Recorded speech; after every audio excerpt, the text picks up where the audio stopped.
नमस्कार। नमस्कार जी, नमस्कार। विधानसभा को चुनाव आ रह्यो है, काल मतदान होनो है। के लाग रह्यो है लक्ष्मणगढ़ विधानसभा में के मुद्दे पर वोट होसी? देखो, लक्ष्मणगढ़ विधानसभा के बारे में तो मैं तो बार बड़ा आदमी है, कोई विशेष नॉलेज को नहीं रखा। पण जी हाँ, बार हूँ और मतलब आजकल तो थाने पे डिजिटल वर्ल्ड है जना सारी खैर खबर दुनिया की मिलती रहे। तो पूरो अगर हिसाब किताब अगर देखा जाए तो राजस्थान की सरकार की पिछले 5 साल की जी प्रोग्रेस रिपोर्ट है बा मेरे व्यक्तिगत अगर नज़रिए की बात करी जाए तो बहुत निराशाजनक है। लेकिन सरकार कांग्रेस तो दावो कर रही है कि मैं खूब विकास करियो, खूब जन कल्याणकारी योजना चलाई। अब देखो, विकास की बात बांके मुंडा खैर हर सरकार आपकी बड़ाई करना ही चाहे, लेकिन विकास अगर केवल वो जो आसपास में रोड बना दी, ट्यूबवेल खुदा दी, पानी को टंकी बनवा दी, इन अगर विकास करो जाए तो मेरी नज़र में तो विकास को नहीं, क्योंकि आजकल की अगर आप 21st सेंचुरी का मान हाँ जठे विकास एज की फंडामेंटल चीज़ है तो भाई पानी उगो, बिजली उगो, नेट उगो, ए तो बेसिक चीज़ें होनी चाहिए। लेकिन राजस्थान का मान अगर देखोगे हालतानी भी कांग्रेस को 10 साल को राज होने के बाद में भी अगर सरकार ने पानी की टंकी बनवानी पड़ रही है, ट्यूबवेल खुदानी पड़ रही है ना, और स्कूलों का मान ने कमरा बनवाना पड़ रहा है, इको मतलब तो क्लियरली कांग्रेस की गवर्नमेंट खुद ही कह रही है कि मैं काम तो नहीं करवाए, है ना। तो काम अगर करवाता जाना तो ताने बेसिक की इंफ्रास्ट्रक्चर की जी चीज़ें ही भाई क्यों बनानी पड़ाई, ठीक है ना। तो बेसिकली अगर यहाँ देखो जाए तो बेरोजगारी की बात कर लियो, राजस्थान का तो बड़ो स्टेट है, तो राजस्थान स्टेट का मान आज भी अगर युवा आदमी है, युवा लड़को है, 15 से 29 की अगर एज की ग्रुप की बात करी जाए तो आपनो जो स्टेट है वो मतलब ऊपरला 1-2 श्रेणी का मान आवा है कि जठे सौ ज़्यादा बेरोजगारी है, शहरी हो चाहे ग्रामीण हो।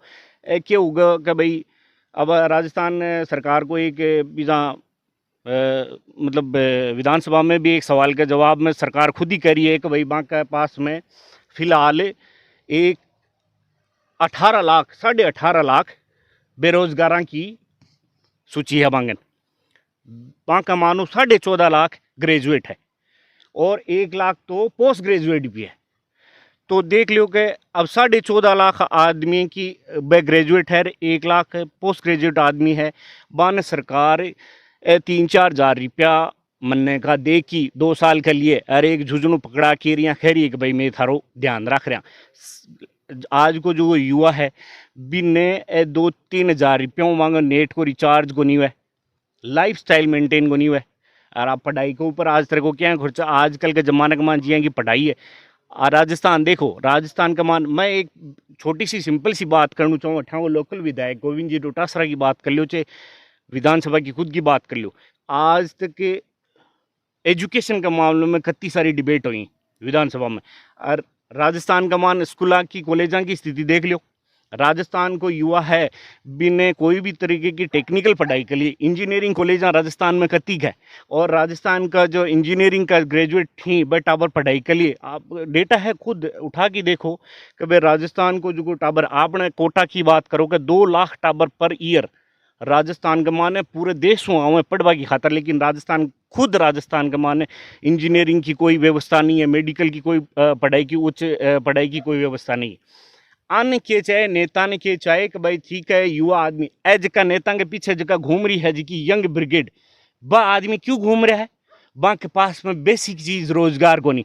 मान यहाँ देखे ठीक है भाई नेताजी के पीछे अगर शाम का जाऊँगा तो ठीक है अपन है थोड़ा बहुत गुजारो आपनू है चुनावी सीजन का मान थोड़ो सो जागो, बाकी युवान है जो को रोजगार चाहिए, परमानेंट रोजगार चाहिए। मैं ये कहूँ गवर्नमेंट को काम हो नहीं हो कि भाई रोजगार देनो, ठीक है समझ में वाली बात है, लेकिन रोजगार जनरेट करना तो सरकार को काम हुआ है।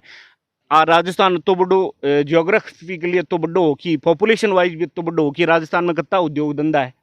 पीछे की गवर्नमेंट है पिछले 5 साल की बात कर लो कि राजस्थान गवर्नमेंट राजस्थान के माने भाई रोजगार देने के लिए कतोक है विकास करो, कतोक एफर्ट लिया। राजस्थान को युवा है बिन 58 नौकरी करने के लिए है, अगर 12 का बम्बई होगी, दिल्ली होगी, बेंगलोर, चेन्नई जठे है, गुजरात टेक्सटाइल इंडस्ट्री में जाना पड़ रहा है। अपने पड़ोस का स्टेट है ना जो का बहुत बढ़िया विकास कर रहे। तो कांग्रेस की अगर जठैतिक बात करें पिछले 5 साल में तो मेरी नज़र में तो कोई विशेष काम को नहीं करे। हाँ उल्टे की कुछ चीज़ां जिनकी बेसिक मैं अगर बात करूँ आजकल के ज़माने में देखो बिजली होगी, पानी होगी और नेट मतलब की पहली बात की एक फंडामेंटल चीज़ है, ठीक है। पिछले 4 मतलब 10 साल की अगर बात करी जाए तो जम्मू कश्मीर जो को थोड़ो सो एक संवेदनशील एरिया है बिन अगर छोड़ दियो जाए तो राजस्थान जो राज्य है वो नेटबंदी के मामले में पहले नंबर पे है। जम्मू कश्मीर ने अगर छोड़ दियो जाए तो ये इजा की जकी काम चोर सरकार जकांग मान मंत्री जका बैठा है बान केवल अनाप शनाप बकवास करकी और जनता ने मूर्ख बनाए रखना है, झुझनू पकड़ा देना है छोटे छोटे चीज़ों को और बस काम करते रहना है। अब देखो कि 86 बार समथिंग है 10 साल का मान है नेटबंदी करी है राजस्थान का मान छोटो सो काम है और नेट बंद कर दो आन पेपर लीक। हाँ पेपर लीक सौ बड़ो इंपोर्टेंट मुद्दा आज को टाबर है जो पढ़ ले लिख ले नौकरी लाग बड़ी जब टाइम आओ सरकारी नौकरी के अलावा दूसरा कोई ऑप्शन को नहीं। प्राइवेट में तो किसे जाए, प्राइवेट तो सेक्टर ही एकदम से डिस्ट्रॉयड है। सरकारी नौकरी के लिए अगर जाए तो भी 13 तरीके की एग्ज़ाम फाइट करना पड़े, 13 तरीके का इंटरव्यू लेना पड़े, 13 तरीके की मेरिट बनवानी पड़े, मेरिट बनाने के बाद में है फिर भी गवर्नमेंट है जो जॉब है वो सफिशिएंट जनरेट को नहीं कर पावा। पेपर लीक की बात है तो पेपर लीक पिछले 4-5 साल का मान ही कम से कम है वो 14 बार या 15 बार है वो पेपर लीक होगा अलग अलग भर्तियाँ का है क्यों नहीं।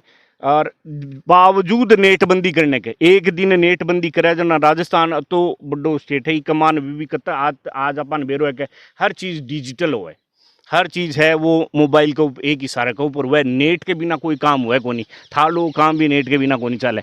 लेकिन बस आने सरकार ने तो ही काम हुआ है हाँ नेट बंद कर दो, ठीक है नेट बंद कर दो तो नेट बंदी करना है जो को राशन की दुकान वालों गो जका आजकल का टाबर है टेम्परेरी जॉब के लिए है जबकि भी बड़ी बड़ी MNC है जबकि चला रखी है कि भाई हाँ मोटरसाइकिल के ऊपर जाके थे ऑनलाइन डिलीवरी कर दो तो यहाँ का जगह जो रोजगार है जका सेंट्रल गवर्नमेंट की पॉलिसी की वजह से है, बाकी स्टेट गवर्नमेंट को भी कमान बहुत ज़्यादा कोई योगदान को नहीं बाने भी है जो को नेटबंदी जिया की चीज़ें चला की और सरकार है एक तरह भ्रष्ट सरकार जी की है वो खत्म करने के ऊपर चुनाव का मई भ्रष्टाचार भी एक बड़ो मुद्दो हुआ, भ्रष्टाचार के ऊपर क्या कहना? देखो भ्रष्टाचार तो सामने है थाने देख लियो कि भ्रष्टाचार की तो बड़ी बड़ी आपने जी स्थानीय नेताजी की बात करी जाए तो बड़ी बड़ी भ्रष्टाचार की बातें जी साफ है जो को हर एक आदमी है बात करे कि भाई भ्रष्टाचार है एकदम चरम के ऊपर है।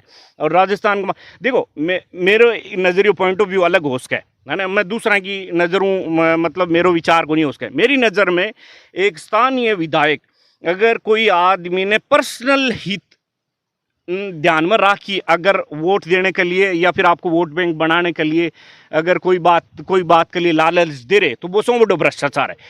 आप एक आदमी का पर्सनल हित ध्यान में रख के और उसका वोट बैंक बना रहे हो, मास्टर की सबसे बड़ी बात है एक आदमी आप क्यों एक अच्छा ट्रांसफर पॉलिसी नहीं लेके आ रहे, आप गवर्नमेंट में हो आपके पास पे पूरा है बहुमत है, आप जाओ अच्छा ट्रांसफर पॉलिसी बना के ले आओ। चाहे तो देखो मैं विदेश में काम करता हूँ, हम लोग अगर या फिर मिलिट्री का बात ले लो कि वो अगर हार्डशिप जोन में जाते हैं तो वहाँ पे उन लोगों के लिए क्या होला अलग से कुछ सहूलियत उनको दी जाती है, अलग से कुछ मेहनताना दिया जाता है।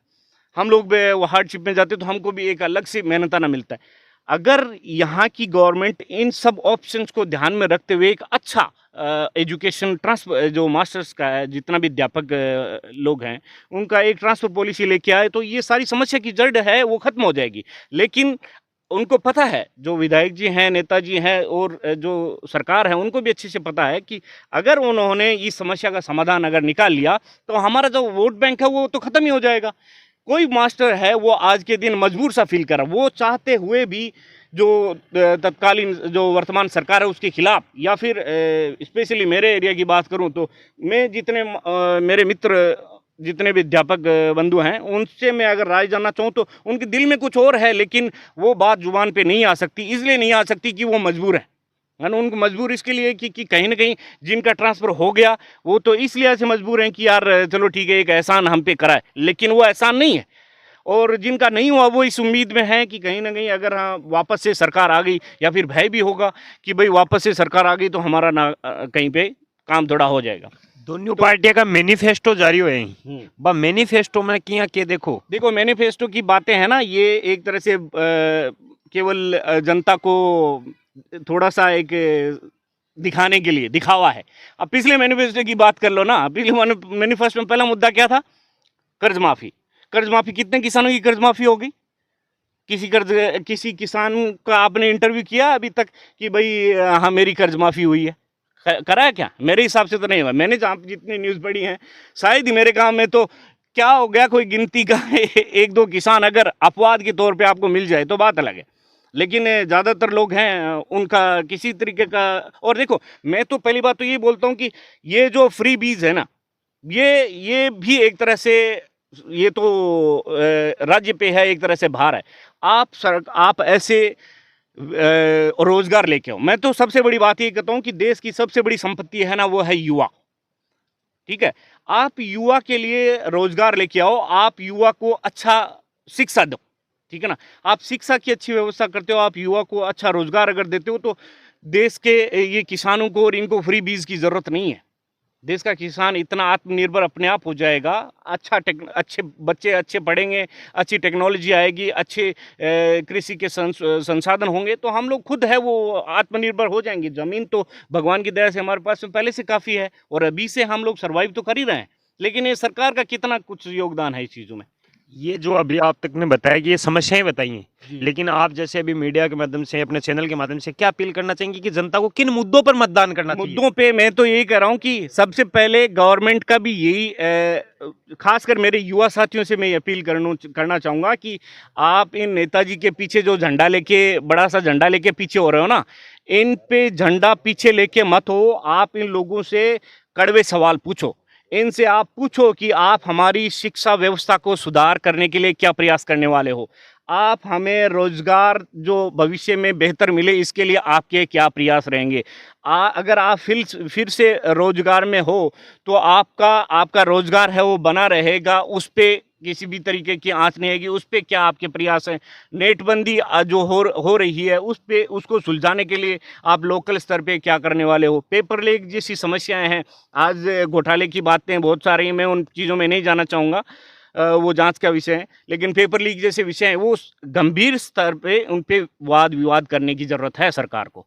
तभी उसके बाद में आप, क्योंकि बात अगर मेरा यहाँ पे बहुत सारे लोग ऐसा सोच सकते हैं कि मैं भाई केवल गवर्नमेंट पे टारगेट कर रहा हूँ, तो मेरा इसमें तर्क यही है कि सवाल उसी से किया जाता है जो फिलहाल पावर में है। अगर कल के दिन दूसरा पार्टी अगर पावर में आता तो मेरा सवाल सेम उस पावर से भी, उस गवर्नमेंट से भी रहेगा, और इसमें मुझे अपनी बात मतलब का सबूत देने की ज़रूरत नहीं है। कोई भी आदमी जो मुझे पर्सनल तौर पे जानता है, वो मेरा जो व्यक्तिगत तौर पे भी, और जो ऑनलाइन जो मैं लिखता हूँ उस पे जाके वो मेरी बातें पढ़ सकता है, और जिस पे मैं क्लियर कट, जो अगर गवर्नमेंट, सेंट्रल गवर्नमेंट की बात हो या स्टेट गवर्नमेंट की बात हो, जहाँ पे मुझे लगता है कि इन पे सुधार की मेरा तर्क है वो, या फिर मेरा विचार है वो सरकार के से कहीं अलग है, तो मैं उसमें रखने में झिझक नहीं रखता हूँ। और जाहिर बात है सेंट्रल गवर्नमेंट की पॉलिसीज भी हैं, उन पे भी बहुत सारी बातें मैं लिखता हूँ, लेकिन बात वही है कि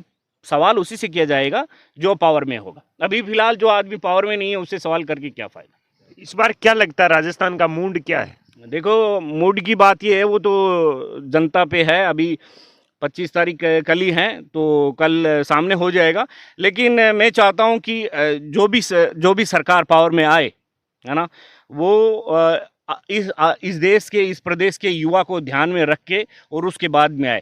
पर पिछले 5 सालों को अगर देखा जाए तो मैं चाहूँगा कि कुछ चेंज हो। मेरा विचार यही है कि कुछ चेंज होना चाहिए, क्योंकि ये जो सरकार है उसमें स्टेबिलिटी नहीं है। इन सरकार में आप सचिन जी देखो, युवा आदमी हैं, उनको सचिन पायलट, कितने युवा आदमी हैं। अगर वो आदमी पावर में आता, उस आदमी के हाथ में कुछ पॉलिसीज लेने का डिसीजन अगर होता, तो शायद मेरी और उनकी विचारधारा लगभग कहीं पे तो मैच हो रही होती। यानी कि वो युवा हैं, तो मैं उनसे ये उम्मीद रख सकता हूँ कि वो मेरे जैसे सोच रहे होंगे। आज गहलोत जी हैं या हमारे विधायक जी हैं, उनकी उम्र ऑलरेडी कितनी हो गई, उनका जो नज़रिया है वो युवा सेंट्रिक नहीं है है ना। युवा सेंट्रिक अगर अप्रोच नहीं है तो वो युवा के लिए कुछ खास कर पाएंगे, ऐसी मेरी उम्मीद उनसे नहीं है। युवाओं को मौका मिलना चाहिए, आप बिल्कुल, चाहते हैं? हाँ, युवाओं को मौका मिलना चाहिए और युवा सेंट्रिक होना चाहिए। जनता के लिए, युवा जनता के लिए स्पेशली है, ज़्यादा रोजगार जनरेट होने चाहिए, जिसमें महिलाओं की भी उतनी भागीदारी हो, हमारी जो जितनी भी बहनें हैं उनका भी उतना ही कंट्रीब्यूशन हो उसमें। तो देखिए, एक साथ में एक जो गाड़ी है वो दोनों पहियों के सहारे चलेगी तो हम लोग, राजस्थान है वो बड़ा एरिया है, हम लोग बहुत आगे तक निकल सकते हैं इसमें। अपन राजस्थान की बात कर रहे हैं, युवाओं और महिलाओं की बात कर रहे हैं, और जैसे जब हम बात करते हैं विभिन्न सेक्टरों की, शिक्षा हो, चिकित्सा हो, सारे सेक्टरों की बात करते हैं, तो इसमें राजनीतिक एक क्षेत्र आता है। राजनीतिक क्षेत्र का हम 200 विधानसभा क्षेत्रों में चुनाव हुआ है, उसका एनालिसिस करें तो कहीं युवाओं और महिलाओं को मौका देने में कांग्रेस आगे है। देखो, कांग्रेस में जितने युवा हैं, वो युवा तो एक युवा है जिसको तो मैं खास कर जानता हूँ, जो काम करने वाला युवा है ना, उसको तो साइडलाइन उन्होंने कर दिया है, सचिन पायलट जी, ठीक है। एक युवा है जो नेताजी, अपने मुख्यमंत्री जी का बहुत खास है, उन्हीं का नाम राशि, वो दादागिरी ज़्यादा करता है, नेतागिरी कम करता है। कहीं पे जाइए उसको फ्री में टिकट चाहिए, टोल में फ्री में चाहिए, वो दादागिरी करने वाला आदमी ज़्यादा है, नेतागिरी कम करता है। तो ऐसे युवाओं को तो आप आगे न ला के थोड़ा सा बैक में ही रखें, वो ये अच्छा है। युवा ऐसा होना चाहिए जो एक विज़न हो, जिसका विज़न हो, जो युवा की सोच रखे। कांग्रेस के 40 से कम उम्र के 33 लोग इस बार चुनावी मैदान में हैं। अच्छा। भाजपा के 15 लोग चुनावी मैदान में। देखो, भाजपा फिलहाल अभी पावर में नहीं है, वो एक युवाओं को मौका देने की बात कर रहा हूं। मौका देने की बात यही है कि जब भी फिलहाल वो पावर में आएंगे और वो एक स्ट्रेटेजी बनाएंगे नहीं, एक पर्टिकुलर उसकी बात कर रहा हूं मैं, हाँ। सेक्टर की, तो राजनीतिक सेक्टर की बात कर रहा हूं। राजनीतिक सेक्टर में मौका देंगे तो उन्हीं में से तो जीत के आएगा। जैसे कांग्रेस ने 33 लोगों को मौका दिया है, तो उसमें कुछ युवा जीत के आएंगे। अब भाजपा ने मौका ही 15 लोगों को दिया, तो उसमें कम जीत के आएंगे, तो वो उस सेक्टर में तो कम कर दिया ना भाजपा ने। जरूर से उनको मौका देना चाहिए और युवाओं को मौका देना चाहिए, और अगर जितने भी फीमेल कैंडिडेट्स हैं उनको भी ज्यादा प्रमोट करना चाहिए। इंटरेस्टिंग बात और बताऊं कि जैसे अपन एनालिसिस करते हैं कांग्रेस पर लगातार, भाजपा पर परिवारवाद, कांग्रेस पर अपन परिवारवाद का आरोप लगाते हैं, लेकिन भाजपा के और कांग्रेस के युवाओं की बात करें ना, तो कांग्रेस के युवा जैसे मतलब किसी बड़े परिवार से ताल्लुक रखने वाले कम हैं, लेकिन भाजपा ने जिन 15 लोगों को मौका दिया है वो भी बड़े परिवारों से ताल्लुक रखने वाले। देखिए, मेरा इस चीज में थोड़ा सा थोड़ा डिफरेंट पॉइंट ऑफ व्यू है। देखिए कि अगर आप एक काबिल कैंडिडेट हो, है ना, तो उसमें परिवारवाद जैसी बात को घुसा के और उसकी नाकाबिलियत को नहीं बताना चाहिए। अगर आप देखिए, अगर आप डॉक्टर हो, आपका बेटा अगर अच्छा आईक्यू वाला है, वो डॉक्टर बनना चाहता है, तो कहाँ दिक्कत है ना। अगर आप एक आईपीएस हो, आईएएस हो, और अगर आपके बच्चे में अच्छा आईक्यू लेवल है और वो अच्छा प्रोग्रेस करना चाहता है वही फील्ड में, तो उसमें कोई दिक्कत नहीं होनी चाहिए मेरे हिसाब से। बॉलीवुड में हम लोग देखते हैं, और ये चीज़ केवल इंडिया में नहीं है, ये हर जगह में है। आप अमेरिका की बात कर लो, आप इंग्लैंड की बात कर लो, कहीं पे भी कर लो आप। देखिए, अभी जॉन बिडेन का, जो अमेरिका का राष्ट्रपति, उसका बेटा भी है, वो भी पॉलिटिक्स में है, वो इंटरफेयर करता है, और वो भी चाहते हैं कि हर आदमी है वो आगे आए। हम लोग ट्रम्प की बात कर ही रहे थे, उसकी वजह से तो बहुत बड़ा इश्यू हो गया था। तो हर जगह में ये चीज़ है। तो इस चीज़ को केवल कि उसका बाप है या फिर उसका रिश्तेदार किसी अहम पोजीशन पे है, उसकी वजह से उसकी औलाद को मौका नहीं मिलना चाहिए, मैं तो इस चीज़ से ज़्यादा तारुफ नहीं रखता हूँ। काबिलियत वाली बात कर रहा हूँ। अपने सीव विधानसभा से रविंदर सिंह भाटी है, किशनगढ़ से विकास चौधरी था जिसके टिकट भाजपा ने काट दी, बयाना से रितु बनावत थी, दौसा से नीलम गुजर थे। ऐसे कई युवा चेहरे थे जिनमें काबिलियत थी, लेकिन भाजपा ने मौका नहीं दिया। लेकिन अगर हम बात करें कांग्रेस की, तो उन्होंने अपने यूथ कांग्रेस के प्रदेश अध्यक्ष अभिमन्यु पूनिया को भी मौका दिया है, अपने एनएसयूआई के प्रदेश अध्यक्ष अभिषेक चौधरी को भी मौका दिया है, जिनका कोई राजनीतिक बैकग्राउंड नहीं है, लेकिन उन्होंने अपने जो चेहरे हैं उनको मौका दिया कि तुम अपनी काबिलियत दिखाओ, काबिलियत दिखाने का मौका दिया है। बिल्कुल, अगर वही देखिए, इस चीज़ में मैं अगर मेरा नॉलेज जो है इंडिविजुअल जो कैंडिडेट्स की जहाँ तक बात आती है, तो मेरा नॉलेज बहुत लिमिटेड है इस विषय पे। मैं ज़्यादा कुछ है वो ज़्यादा नहीं जानता हूँ, तो मैं इस चीज़ में अपना विचार नहीं रखना चाहूँगा। लेकिन इस बार क्या आपको लगता है कि पिछले 5 साल में जो कांग्रेस का शासनकाल रहा, उसमें देश हित, प्रदेश हित का काम कम हुए? प्रदेश हित की बात मैंने आपको पिछले जो 10 मिनट से मैंने आपको जो मेरा जो विकास का डेफिनेशन जो है मेरा, वो दूसरे लोगों से इतर है। ठीक है ना। दूसरे लोगों के लिए हो सकता है, कांग्रेस के कैंडिडेट के लिए विकास एक ट्यूबवेल है, या फिर एक लाइट है, या एक गांव में दूसरा कुछ किसी आदमी का ट्रांसफ़र करवाना हो गया, ये है।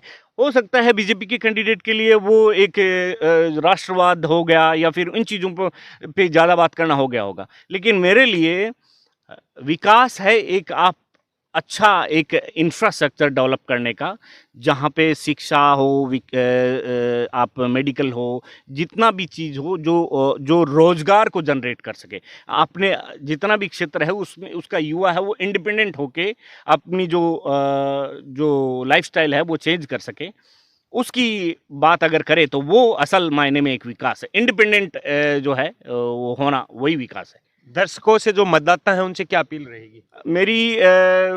मेरी उम्मीद यही है सभी लोगों से कि बहुत सारे नेता लोग ऐसा सोचते हैं कि वो अगर जैसे कि मैंने बताया, छोटा छोटा ये जो लालच युवा लोगों को दे देंगे कि तुम्हारा ट्रांसफ़र करवा दूंगा, अरे उस मोहल्ले में ट्यूबवेल बनवा दूंगा, वहाँ पे इंटरलॉक लगवा दूंगा।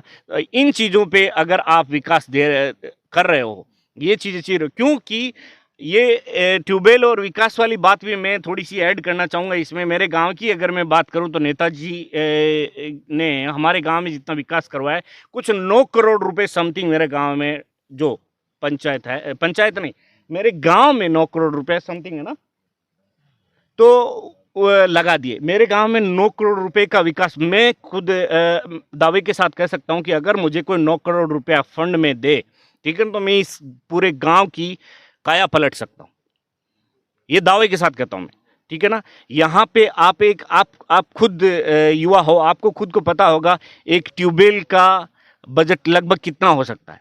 या आपके सामने मैं जिस ग्राउंड में बैठा हूँ, यहाँ पे जो 4 लाइटें आपको लगाई है, मेरे हिसाब से तो ये बिल्कुल व्यर्थ है। एक ये सरकार, जितना भी देश का जो टैक्स पेयर्स है, प्रदेश का जो टैक्स पेयर है, उसके पैसे का मिसयूज है। और नेताजी को ये स्वीकृत करने से पहले भी थोड़ा सोचना चाहिए था। इनका ये 4 साल बाद में, 2 साल बाद में इनका वजूद क्या रहेगा, ये आपको भी पता है, मुझे भी पता है, ठीक है। इनका बजट जो है, ये ग्राउंड पे आप जिस ग्राउंड में बैठे हो, वहाँ पे 35 लाख रुपए खर्च हो चुके हैं ऑलरेडी। 35 लाख रुपए, 25 लाख रुपए का ये लाइट्स आप देख रहे हो, और वहाँ पे देखिए पीछे की तरफ में कुछ 10-12 मशीनें लगाई हुई हैं, उनको मिला के टोटल बजट है 25 लाख रुपए, ठीक है। यहाँ पे एक ट्यूबवेल है, टंकी, टोटल उनका ट्यूबवेल का 10 लाख रुपए इसका बजट है। तो आप ये जो गांव में आप विकास देख रहे हो, ये विकास की कीमत है 9 करोड़ रुपए समथिंग। तो आप इससे अंदाज़ा लगा सकते हो कि जो टैक्स पेयर्स का पैसा है, वो वापस टैक्स पेयर के साथ में जो लोग टैक्स नहीं देते हैं, उनका विकास हो रहा है, या किसी एक पर्टिकुलर आदमी या फिर जो तंत्र है, जो एडमिनिस्ट्रेशन है उसके नीचे, उनका विकास हो रहा है। तो ये आप सीधे से देख सकते हो कि विकास किनका हो रहा है, ठीक है ना। और ये बाकी जो चीज़ें हैं वो तो जाहिर बात है, वो बोलते हैं ना, हमारे मारवाड़ी में एक कहावत है कि भाई